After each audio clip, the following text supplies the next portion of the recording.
gloire à Dieu. Est-ce que vous êtes des enfants de Dieu?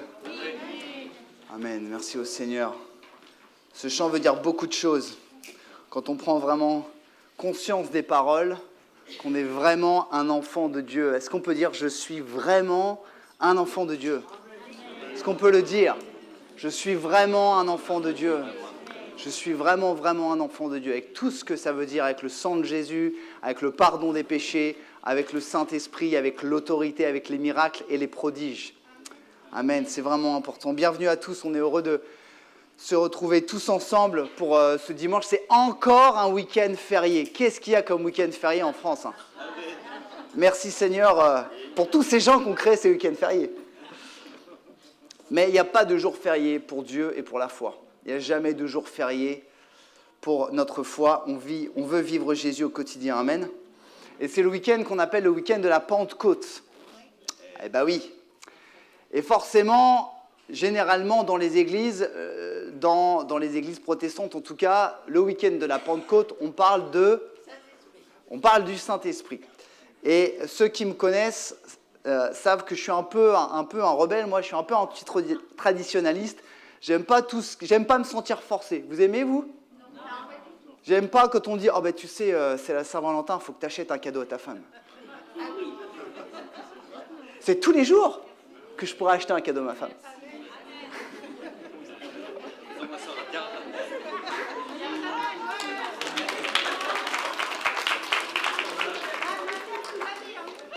Notez que j'ai utilisé le conditionnel, que je pourrais. Bon bref, on va sur un terrain glissant. Gloire à Dieu. Non, c'est vrai que moi, j'aime pas trop, oui, parce que c'est Pâques, faut prêcher la croix, parce que c'est la Pentecôte, faut parler du Saint-Esprit, parce que c'est Noël, faut parler de la naissance de Jésus. Oui, gloire à Dieu pour tout ça, mais on peut en parler tout le temps. Mais pour autant, aujourd'hui, je vais parler du Saint-Esprit quand même. Et c'était dur pour moi parce que je suis toujours un peu non, je n'ai pas envie. Et puis en fait, finalement, le Seigneur, il dit, bah si, il faut. Si, il faut. Donc on obéit au Seigneur. Donc on va parler du Saint-Esprit et la Pentecôte est une bonne occasion. Je vais aller très vite, je vais essayer de ne pas beaucoup parler parce que je voudrais qu'on puisse prendre du temps pour prier. C'est très important de parler de la part de Jésus, mais c'est encore plus important de laisser Dieu agir dans nos vies. Amen. Premier point, recadrage, de quoi parle-t-on exactement ?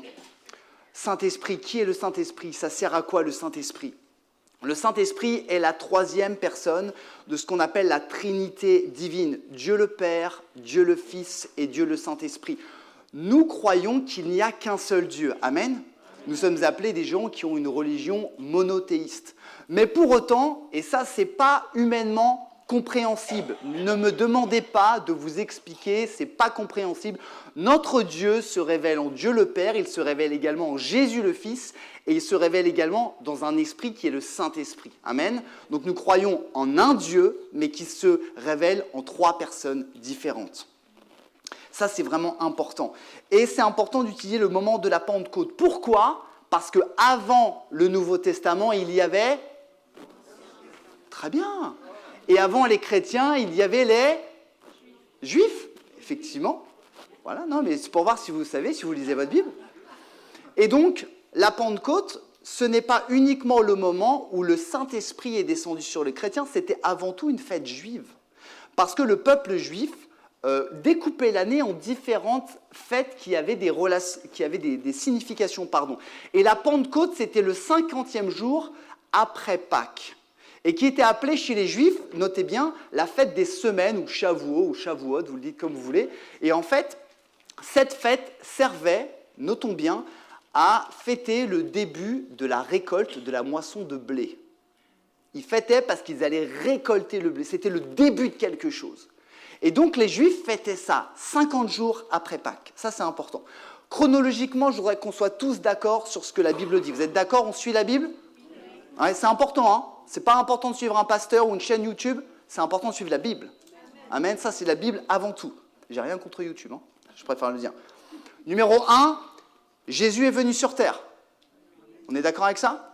Ok, Jésus, le Fils de Dieu, s'est incarné en homme, avec des os, avec des muscles, peut-être avec une barbe, je sais pas. Ok ? Et il est venu sur terre. Numéro 2, il a vécu. Numéro 3, il est rentré dans son ministère. Jésus n'est pas entré dans son ministère quand il avait 1 an ou 4 ans. il a été un garçon, il a été un adolescent, et à l'âge de, les théologiens disent 30 ans, il est rentré dans son ministère pour environ 3 ans et demi. Et il a prêché dans les villes et dans les villages. Il a prêché le royaume de Dieu. Jésus a été crucifié. Jésus a été crucifié. Jésus est mort. Jésus est mort. Jésus est ressuscité après 3 jours. Jésus est ressuscité après 3 jours. Peut-être certains ne le savent pas, mais Jésus, après être ressuscité, il s'est montré à ses disciples, hommes et femmes, pendant 40 jours. Il n'est pas monté tout de suite rejoindre Dieu le Père. On dit que Jésus est assis à la droite de Dieu le Père. Quand il est ressuscité, il s'est montré pendant 40 jours à ses disciples qui ne croyaient pas qu'il était ressuscité, parce que les disciples étaient un peu comme nous. Ils disaient oui, on veut te suivre, mais c'est compliqué. Il s'est montré pendant 40 jours à ses disciples. Et ce qui est marrant, c'est pas marrant, mais le premier jour où il s'est montré à ses disciples, il leur a dit « Recevez le Saint-Esprit ». Jésus est mort, 3 jours, il ressuscite, il se montre en premier à des femmes, puis à ses disciples, et la première chose qu'il leur dit, c'est « Recevez le Saint-Esprit ». Et après, Jésus part, il s'en va, et il va s'asseoir à la droite de Dieu, et Jésus reviendra à la fin des temps juger le monde. Chercher ceux et celles qui ont mis leur confiance en lui et juger ceux et celles qui ont refusé. On est tous d'accord sur cette doctrine-là ? Oui. C'est ce que dit la Bible, c'est important, hein ? Ok.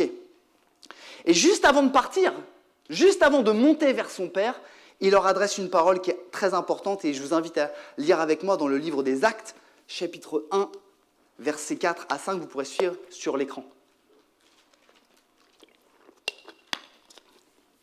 Merci Landry. Or, un jour qu'il prenait un repas avec eux, c'est Jésus ressuscité qui mange. Ce n'était pas juste une image, un hologramme, il mange. Qui prenait un repas avec eux, il leur recommanda de ne pas quitter Jérusalem, mais d'y attendre que son Père leur accorde le don qu'il avait promis. C'est le don, notez bien le don, que je vous ai annoncé, leur dit-il, car Jean a baptisé dans l'eau, mais vous, c'est dans le Saint-Esprit que vous serez baptisés dans peu de jours. C'est dans le Saint-Esprit que vous serez baptisés dans peu de jours. Mais le Saint... Alors, on va au verset 8, les disciples ne comprennent pas, ils posent des questions à Jésus. Jésus dit plus loin, mais le Saint-Esprit descendra sur vous, vous recevrez sa puissance, et vous serez mes témoins à Jérusalem, dans toute la Judée et la Samarie jusqu'au bout du monde. Amen. La dernière chose dont Jésus a parlé à ses disciples avant de quitter la terre, c'était le Saint-Esprit. Peut-être certains d'entre nous, on a eu le drame de perdre un être cher et on se rappelle peut-être des dernières paroles que la personne nous a dites. Les dernières paroles que Jésus a données à ses disciples avant de monter concernaient le Saint-Esprit. Jésus s'en va, il monte vers le ciel. Ses disciples restent comme ça, regarder le ciel. Et puis la vie continue. La Bible nous dit que les disciples, les apôtres, décident de choisir quelqu'un pour remplacer le traître, Judas. Donc il prie. Vous savez quel est le nom de cette personne qui a remplacé Judas ? Moi, je suis le gars qui est sur le banc de touche et puis qu'on appelle en disant « Ah, c'est moi !» Matthias, c'est un remplaçant. Mes parents ont été inspirés quand ils m'ont appelé Matthias quand même. Ils nomment un 12e disciple parce qu'ils se disent « On a du travail, on doit prêcher le royaume de Dieu, donc on doit être plus que 11. » Voilà, donc 40 jours après Pâques, Jésus s'en va. Et voilà ce qui se passe 10 jours après. On va lire Actes 2, 1 à 13, c'est un peu long, mais c'est pour vraiment planter le décor. Quand le jour de la Pentecôte arriva, donc 50 jours après Pâques, Jésus se monte pendant 40 jours, il reste 10 jours, entre guillemets, sans rien. Quand le jour de la Pentecôte arriva, ils étaient tous rassemblés au même endroit, comme nous. Peut-être certains ce matin se disent, mais à quoi ça sert d'aller à un rassemblement de l'Église ? Vous avez la réponse dans la Bible. Ils étaient tous rassemblés au même endroit. Tout à coup, un grand bruit survint du ciel. C'était comme un violent coup de vent, un violent coup de vent s'abattait sur eux et remplissait toute la maison où ils se trouvaient assis. Au même moment, ils virent apparaître des sortes de langues qui ressemblaient à des flamèches. Des flamèches, c'est comme des petites parties embrasées qui se détachent d'un foyer. Quand vous avez peut-être un grand feu de camp, il y a plein de petits trucs là. Vous me suivez ou pas? Des lumignons là, c'est ça des flamèches. Elles se séparèrent et allèrent se poser sur la tête de chacun d'eux. Aussitôt, ils furent tous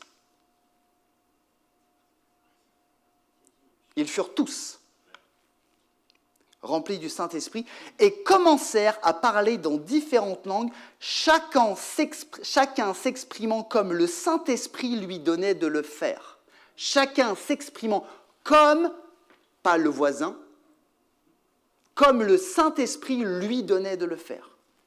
Or, à ce moment-là, des Juifs pieux, c'est-à-dire des Juifs croyants, venus de tous les peuples du monde, séjournaient à Jérusalem. En entendant ce bruit, ils accoururent en foule et furent saisis de stupeur. En effet, chacun d'eux les entendait parler dans sa propre langue. Dans leur étonnement, ils n'en croyaient pas leurs oreilles, disant « Voyons, ces gens qui parlent ne viennent-ils pas tous de Galilée ?» Je rappelle que beaucoup des disciples de Jésus venaient de la Galilée. « Comment se fait-il donc que nous les entendions s'exprimer chacun dans notre langue maternelle ?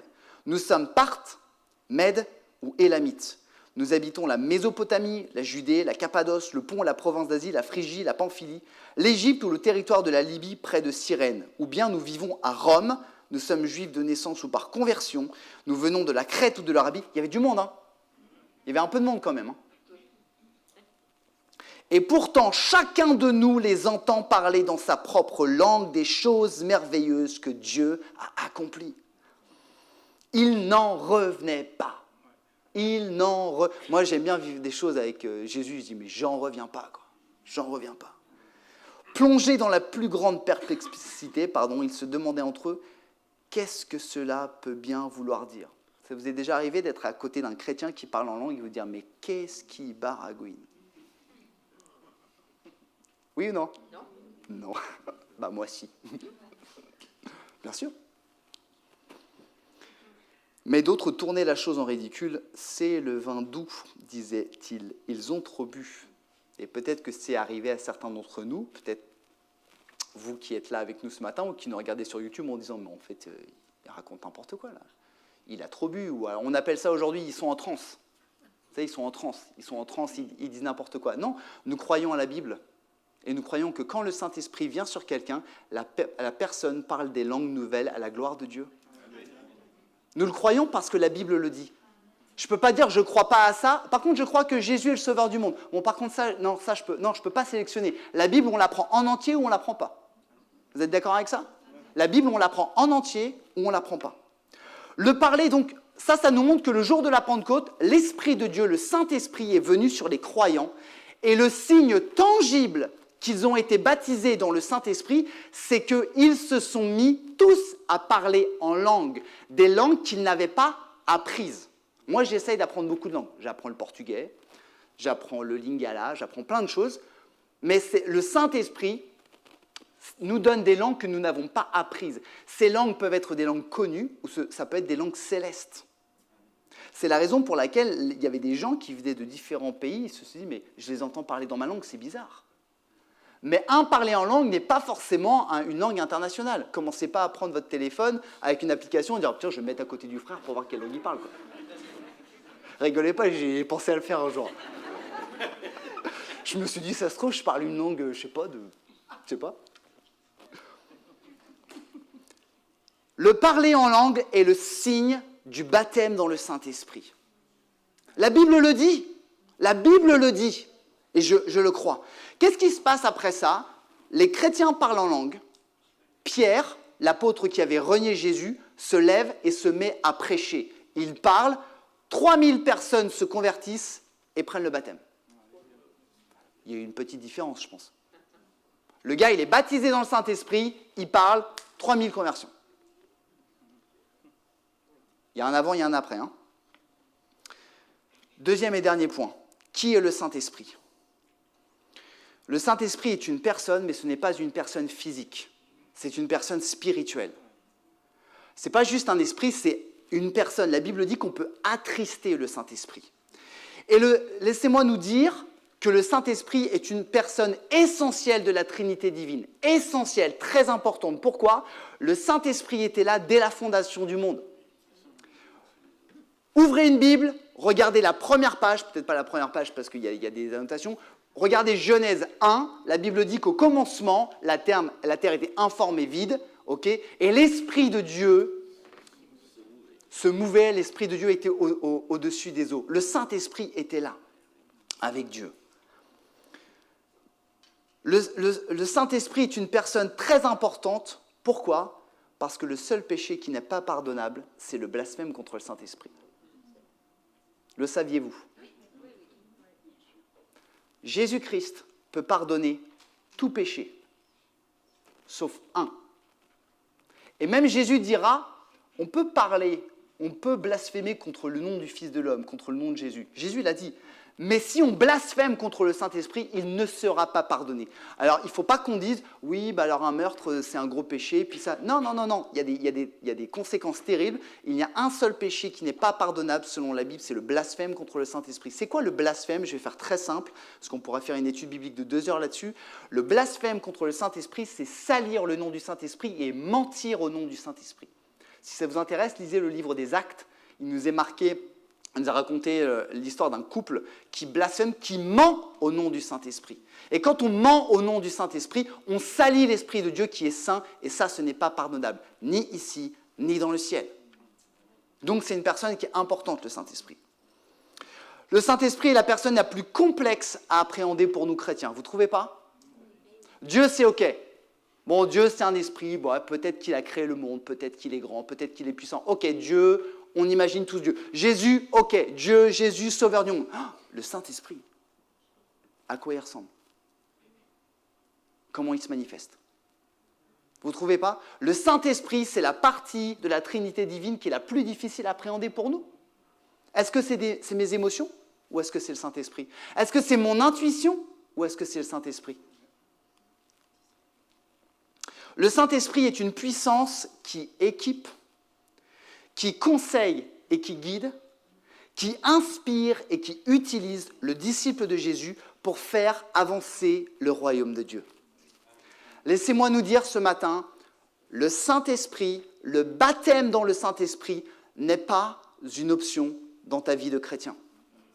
Si ce matin tu dis « Je suis un disciple de Jésus, je crois en Jésus, je crois qu'il est mort pour moi, je crois qu'il reviendra », si tu n'es pas baptisé du Saint-Esprit, il te manque quelque chose. Et je ne veux mettre aucune pression sur les épaules, je ne veux mettre aucune culpabilité, mais c'est mon rôle de prédicateur de l'Évangile de dire la vérité. Nous, chaque disciple de Jésus doit être rempli du Saint-Esprit. Il y a un bonhomme qui a dit Amen. Un gars. Je recommence. Dites pas Amen si vous n'êtes pas d'accord avec moi. Hein. Dites Amen juste si vous dormiez avant. Et que vous dites, c'est peut-être important. Je ne sais même plus ce que j'ai dit. J'ai dit un truc d'important. Je ne sais plus ce que j'ai dit, c'était quoi ? C'est important d'avoir le Saint-Esprit en tant que disciple et d'être baptisé du Saint-Esprit. Vous n'avez pas besoin d'applaudir. Non, mais c'est capital. Hein. Et vous savez quoi ? Je pense qu'on a poussiéré, on dit dépoussiéré, je trouve qu'on a poussiéré un peu cette doctrine en disant... Oui, mais vous savez, on a tous l'Esprit de Dieu en nous. Vous savez que quand on se convertit, quand on comprend grâce à l'Esprit de Dieu qui est Jésus, on reçoit son Esprit. C'est une fausse doctrine de dire, tu te convertis et après tu reçois l'Esprit de Dieu. C'est faux ça. Hein. On reçoit Jésus, d'ailleurs laissez-moi nous le dire, hein. Ce n'est pas un homme ou une femme qui vous convainc que Jésus existe, hein. C'est Jésus lui-même. Hein. Amen, on est d'accord avec ça ? Ok, si quelqu'un un jour essaie de te persuader, de te menacer, de te séquestrer, c'est pas biblique. Hein. C'est parce que Jésus, l'Esprit de Dieu, vient te parler que tu dis, mais en fait, oui Jésus, oui je suis pécheur, oui je suis sale, oui tu m'aimes, oui tu es mort pour moi. Et quand on croit ça, quand on reçoit ça, alors l'Esprit de Dieu vient dans ma vie et j'ai le Saint-Esprit. Amen ? Je l'ai. Qui est chrétien ici ? Qui est disciple de Jésus ? Ok. Donc, toutes ces personnes-là, nous avons le Saint-Esprit. Mais il y a une grosse différence entre avoir le Saint-Esprit et être baptisé dans le Saint-Esprit. Pardonnez-moi si je parle fort. C'est mon côté prof de PS, je rechute. Je suis désolé. Il y a une grosse différence. Il y a une grosse différence. Et vous avez vu ça ? Si je ne suis pas baptisé dans le Saint-Esprit, je ne serai pas équipé, je ne serai pas inspiré, je ne serai pas utilisé. Rappelons-nous la fête des Shavuot.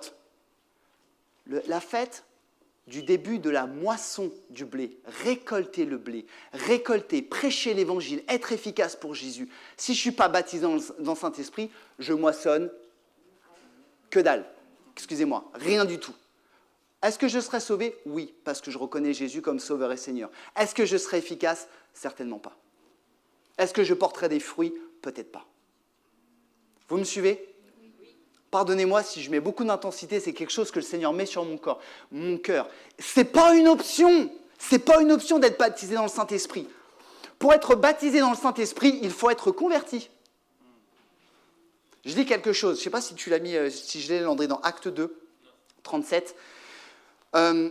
Pierre parle à ces foules, les gens se convertissent, les gens se disent, se convertir c'est être convaincu par Jésus lui-même, d'accord? Les gens sont convertis, ils disent à Pierre, oh, Pierre, qu'est-ce qu'il faut qu'on fasse?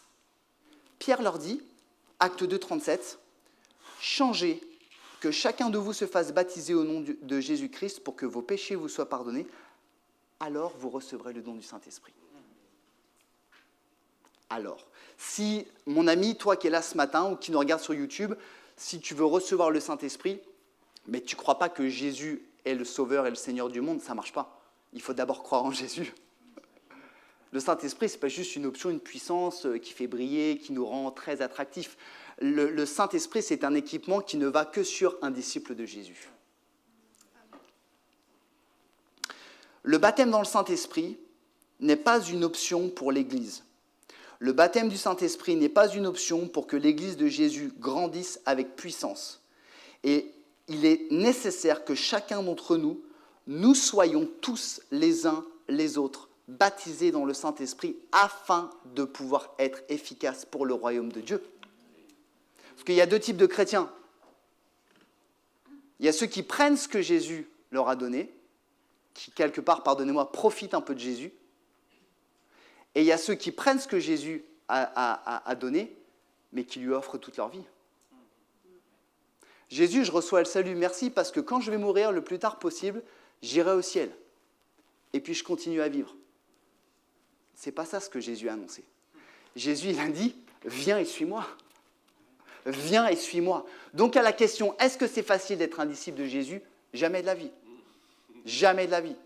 Par contre, quelle puissance, quelle grandeur, quel privilège de suivre Jésus-Christ. Quel privilège d'abandonner sa vie pour suivre Jésus.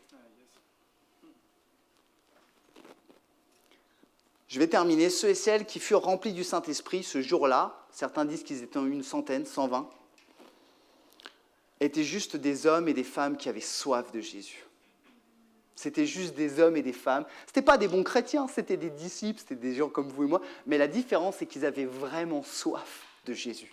Ils avaient vraiment soif de le suivre.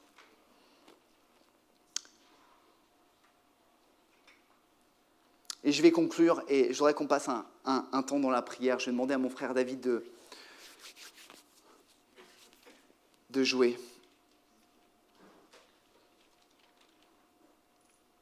Le Saint-Esprit est une promesse pour ceux qui croient. Jésus a dit, le don, je crois, c'est le don que mon Père vous a promis. C'est un don. Vous savez ce que c'est un don? C'est gratuit. Hein? C'est une promesse, c'est un don. Si je te fais un don, tu n'as pas besoin de payer. Donc, le Saint-Esprit est une promesse pour tous les chrétiens. Et Dieu tient toujours ses promesses. Dieu tient toujours ses promesses. La Bible dit, voici les signes et les prodiges qui accompagneront ceux qui auront cru. En mon nom, ils parleront de langues nouvelles. La Bible dit, ils saisiront des serpents, s'ils boivent des breuvages mortels. Mais en mon nom, parce qu'ils auront cru, ils parleront des langues nouvelles. Quand tu parles une langue nouvelle sous l'impulsion du Saint-Esprit, c'est parce que tu as la foi et tu as cru. Ce n'est pas juste un truc un peu bizarre où les gens vont te regarder. Oui, ça se passe parce qu'on réfléchit humainement, mais on n'est pas dans une attitude de disciple de Jésus quand c'est comme ça. Le Saint-Esprit, le baptême dans le Saint-Esprit, je le rappelle, est pour ceux et celles qui croient sincèrement en Jésus.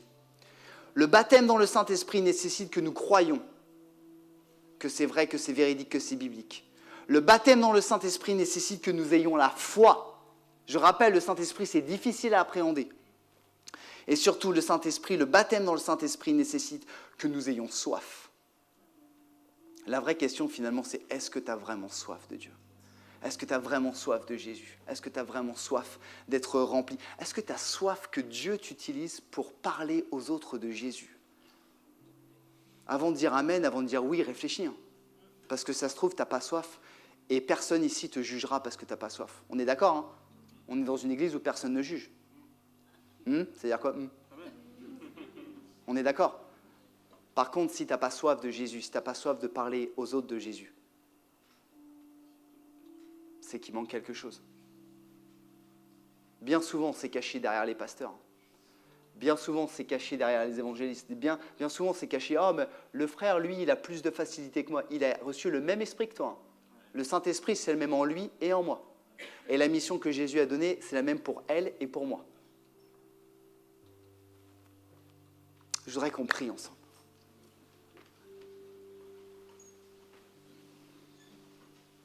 Seigneur Jésus.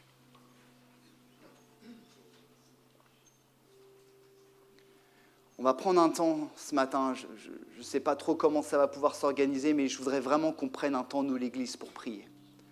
C'est tellement important de prier.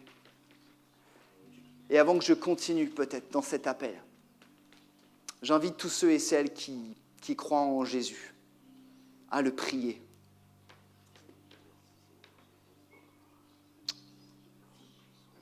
À lui exprimer peut-être notre amour, notre soif.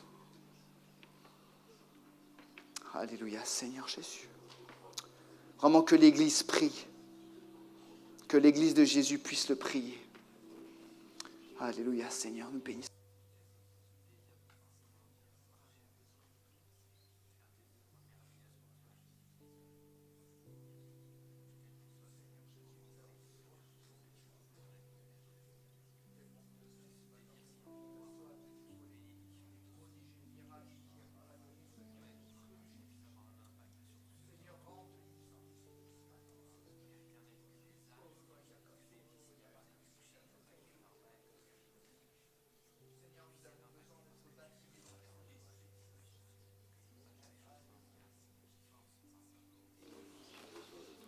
Alléluia. Seigneur Jésus. Alléluia, Seigneur. Je pense que c'est important de prendre ce temps, frères et sœurs. Peut-être vous qui êtes là pour la première fois, peut-être ça peut vous paraître étrange. Mais lisez la Bible et vous verrez que c'est ce que la Bible enseigne. Je voudrais prendre un temps ce matin pour que ceux et celles qui n'ont pas été encore baptisés dans le Saint-Esprit le soient. C'est vraiment un temps, c'est une nécessité, frères et sœurs. Il faut qu'on lutte contre cette erreur, ce mensonge qui dit « Oui, je peux ne pas être baptisé dans le Saint-Esprit et tout va bien aller ». C'est faux. C'est faux. Nous avons besoin du Saint-Esprit. La Bible a prévu pour chaque disciple de Jésus qu'il ou elle soit rempli de l'Esprit de Dieu. Alléluia. Et qu'on puisse prier ensemble. Alléluia. Si tu es baptisé dans le Saint-Esprit ce matin, là où tu es, je voudrais t'inviter à parler dans des langues nouvelles que le Saint-Esprit t'inspire, dans les langues que tu as reçues par l'Esprit de Dieu.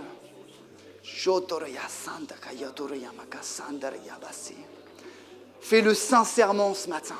Fais-le sincèrement ce matin. Au nom de Jésus. Au nom de Jésus.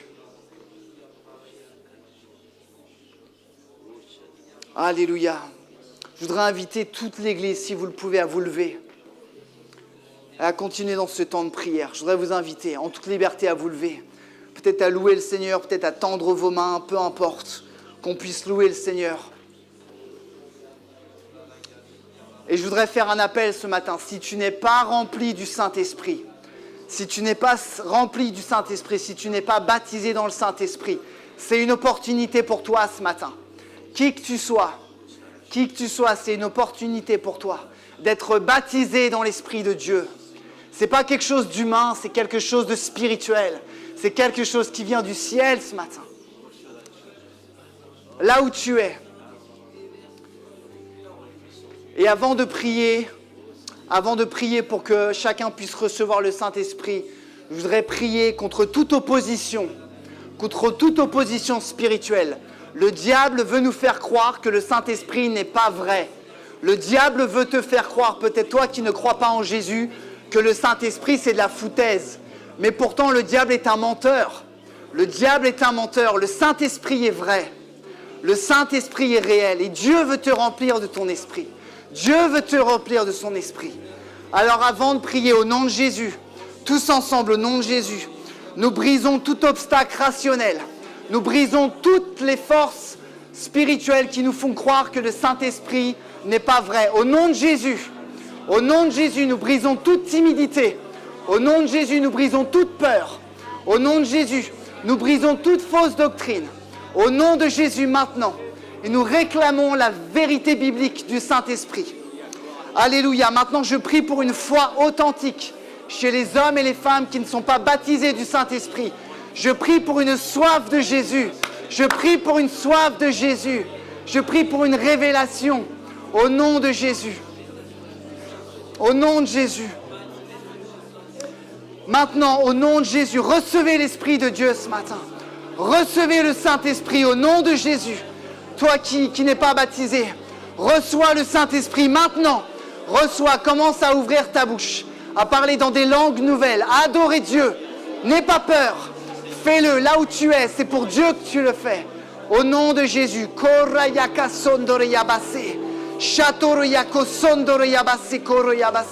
Au nom de Jésus. Là où vous êtes, au nom de Jésus, recevez le Saint-Esprit. Au nom de Jésus. Si tu es baptisé du Saint-Esprit, est-ce que tu peux juste prendre la main de la personne à côté de toi? Juste prier pour elle. Joignons-nous les mains vraiment dans toute la liberté. Prions les uns avec les autres. Que le Saint-Esprit passe. Que le Saint-Esprit passe dans l'église ce matin, au nom de Jésus. Ouvre ta bouche ce matin. Ouvre ta bouche ce matin pour adorer Jésus. Il n'est question que de Jésus-Christ ce matin. Il n'est question que de Jésus-Christ ce matin.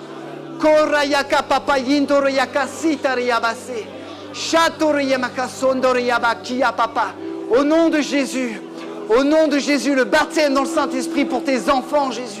On a besoin. Socorro yabakashandoro yabase. Yotoro yamakasinta diatoro yabase koro yamasi.